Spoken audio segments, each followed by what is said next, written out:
mencoba mencari kesalahan-kesalahan. Bahkan kalau nggak ada kesalahan, ya buatlah fitnah-fitnah yang bisa diterima oleh masyarakat tentang mereka. Sahabat Puja Sumatera, apakah kalian sudah tahu bahwa Sultan Syarif Maulana Hasanuddin dari Banten adalah Sultan pertama sekaligus pendiri Kesultanan Banten? Ternyata Sultan Hasanuddin pernah dikerdilkan oleh klan Ba'alawi. Kita berharap Bang Haji Roma Irama dan semua keluarga Sultan Hasanuddin dapat mempertahankan kearifan Kesultanan Banten. Sahabat sekalian, sepertinya rakyat Banten mempunyai kisah kelam yang tiada henti dalam melawan klan Ba'alawi, klan Arab yang bercokol di Nusantara. Dalam sejarah hidup mereka selalu haus kekuasaan dan bernaung kepada kolonial. Rekam jejak Ratu Syarifah yang keturunan Arab dari klan Ba'alawi asal Koja, yaitu Pekojan. Kampung Arab di Batavia sangat membekas dalam catatan sejarah rakyat Banten. Rakyat Banten memiliki keunikan dalam mengenang peristiwa sejarah pahit tersebut, yaitu manakala ada orang licik, penuh intrik dan jahat, maka masyarakat Banten menyebut orang tersebut dengan manusia licik dengan istilah akal koja. Bagaimana ceritanya? Simak cerita ini sampai selesai agar sahabat tidak gagal dalam sejarah. Sahabat Puja Sumatera, Sultan Muhammad Zainul Arifin atau Sultan Sepuh menikahi Ratu Syarifah Fatimah, seorang janda cantik keturunan Ba'alawi asal Pekojan Batavia yang ambisius.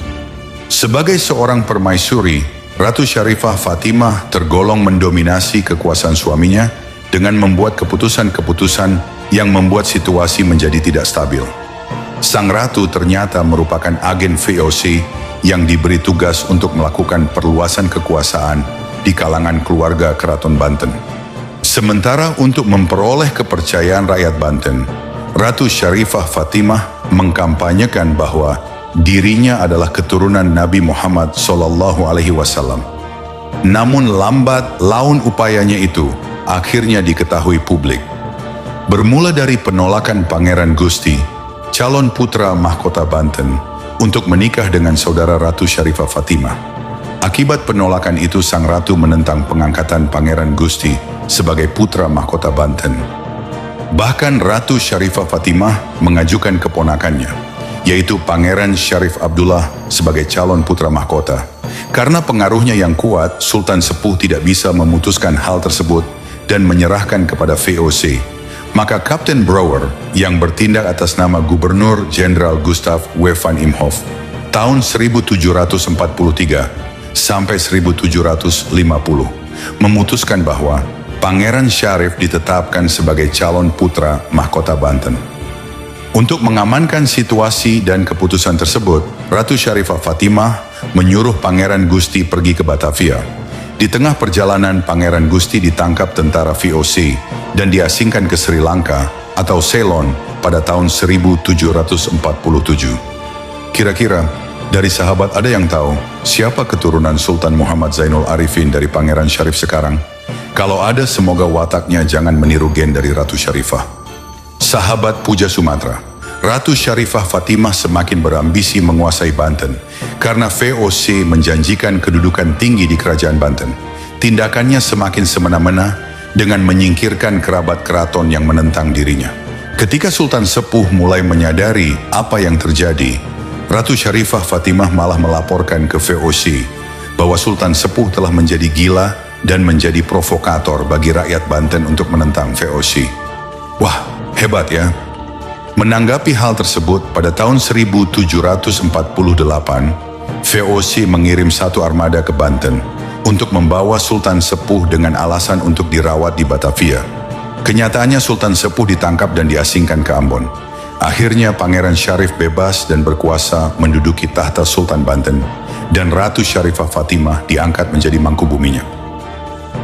Sebagai balas jasa kepada VOC, Ratu Syarifah Fatimah memberi imbalan berupa kebebasan VOC untuk menguasai pantai utara, Tatar Sunda, dan daerah Sukabumi Selatan.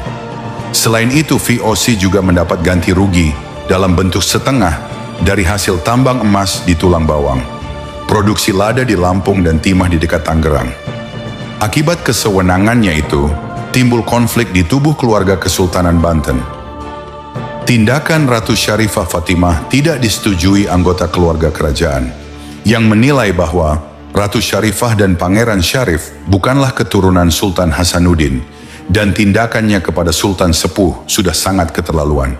Namun kerabat keraton tidak berani terang-terangan menentang, karena Ratu Syarifah Fatimah dilindungi VOC yang semakin kuat kedudukannya. Akhirnya muncul perlawanan sporadis dari Ratu Bagus Buang yang membuat Pangeran Syarif dan Ratu Syarifah Fatimah merasa khawatir. Namun serangan Ratu Bagus Buang tidak mampu mencapai target kemenangan. Maka Ratu Bagus Buang menemui pamannya, Kiai Tapa di Gunung Munara, untuk bergabung menentang penguasa Banten dan VOC. Setelah dicapai kesepakatan, maka disusunlah rencana untuk mempersiapkan perlawanan. Ratu Bagus Buang melakukan konsolidasi terhadap bangsawan Banten, sedangkan Kiai Tapa memobilisasi massa melalui pesantren-pesantren yang didirikan olehnya dan oleh murid-muridnya sebagai kekuatan inti pasukan. Pada Oktober 1750, Ratu Bagus Buang dan Kiai Tapa menggerakkan pasukan menyerang Keraton Surosowan. Dalam pertempuran hebat, pasukan Kiai Tapa dan Ratu Bagus Buang dapat mengalahkan pasukan Ratu Syarifah Fatimah dan Sultan Syarif di beberapa tempat. Ketika kemenangan hampir dapat diraih, muncul militer VOC dengan jumlah yang besar berhasil menyelamatkan kekalahan Ratu Syarifah Fatimah dan Sultan Syarif. Pasukan Kiai Tapa dan Ratu Bagus Buang akhirnya mundur dari ibu kota untuk mempersiapkan serangan berikutnya. Pada November 1750, pasukan Ratu Bagus Buang dan Kiai Tapa melakukan serangan mendadak ke dua titik, yaitu ke Keraton Surosowan dan pertahanan VOC di Benteng Spelwick. Serangan tersebut setelah sebelumnya dilakukan persiapan matang oleh Kiai Tapa, yang memang berniat untuk menghancurkan Benteng Spelwick yang merupakan lambang kekuasaan VOC di Banten. Informasi tentang seluk-beluk kekuatan VOC di dalam benteng tersebut didapatkan oleh Kiai Tapa dari Tisnanagara, yang menjadi penjaga gerbang Benteng Spelwick.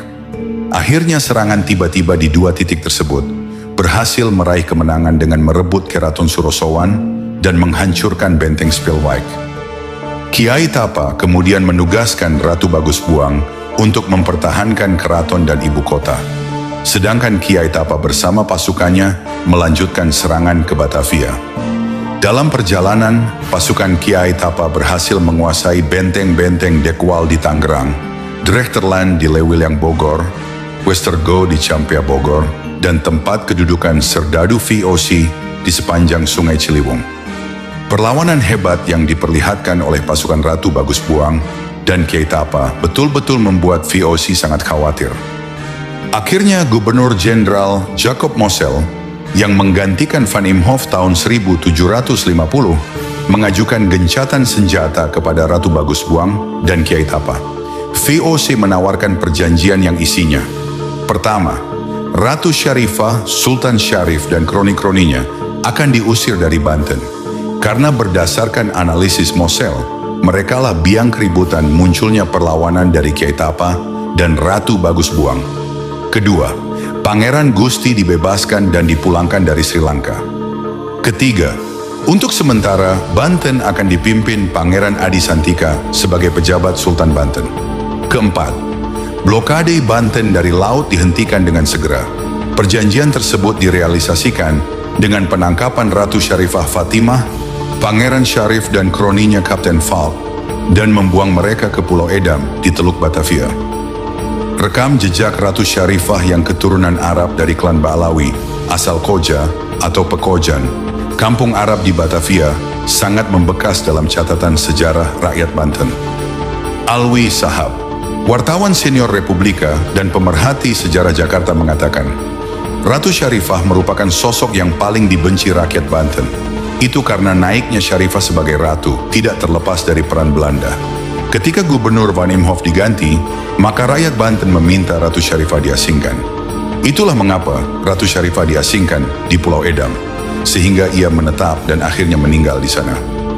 Nah, mungkin ada pertanyaan, di masa sekarang, apakah masih ada cara berpikir licik dari Bani Arab Ba'alawi ini? Mencoba mencari kesalahan-kesalahan, bahkan kalau nggak ada kesalahan, Dan buatlah fitnah-fitnah yang bisa diterima oleh masyarakat tentang mereka. Atau mungkin ada di benak para sahabat pertanyaan, kira-kira Ratu Ba'alawi ini cantik enggak ya? Ya, pasti cantik lah. Namanya saja muka impor, dengan hidung mancung, bukan kayak pribumi, udah pesek, muka tembem, kayak Celengan Semar. Limited edition ini. Muka-muka impor. Kalau lo kan muka lokal. Hidung pesek, pipi tembem. Mata belok. Persis kayak Celengan Semar. Sahabat Puja Sumatera, ada yang unik cara rakyat Banten menyebut klan Ba'alawi ini. Akal Koja, istilah sebutan rakyat Banten ini untuk mengenang kelicikan Syarifah Fatimah. Kelicikan Ratu Syarifah Fatimah tidak dapat dilupakan oleh masyarakat Banten. Keberhasilan penyusupan Syarifah Fatimah ke dalam keraton adalah benih-benih penguasaan VOC terhadap Kesultanan Banten dan awal dari penghapusan kekuasaan kesultanan oleh VOC. Rakyat Banten memiliki keunikan dalam mengenang peristiwa sejarah pahit tersebut, yaitu manakala ada orang licik, penuh intrik dan jahat, maka masyarakat Banten menyebut orang tersebut dengan manusia licik dengan akal koja. Koja merujuk pada tempat tinggal asal Syarifah Fatimah di Batavia, yang dikenal dengan Kampung Arab.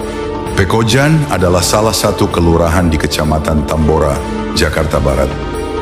Daerah Pekojan pada era kolonial Belanda kemudian dikenal sebagai Kampung Arab. Pemerintah Hindia Belanda pada abad ke-18 menetapkan Pekojan sebagai Kampung Arab atau Murhadromi. Kala itu para imigran yang datang dari Hadramaut daerah Yaman Selatan ini diwajibkan lebih dulu tinggal di Pekojan. Demikianlah sahabat Puja Sumatera, dikutip dari histori berbagai sumber. Jika ada dari sahabat yang memiliki pendapat berbeda, silakan tuliskan di kolom komentar. Dengan tidak lupa selalu menjaga prinsip BNBR, be nice, be respectful. Bila ada kurang lebihnya, kami mohon maaf. Kami adalah majikan kalian. Kami adalah pemilik bangsa. Kami adalah pemilik kedaulatan Indonesia. Sultan Hasanuddin Maulana Banten.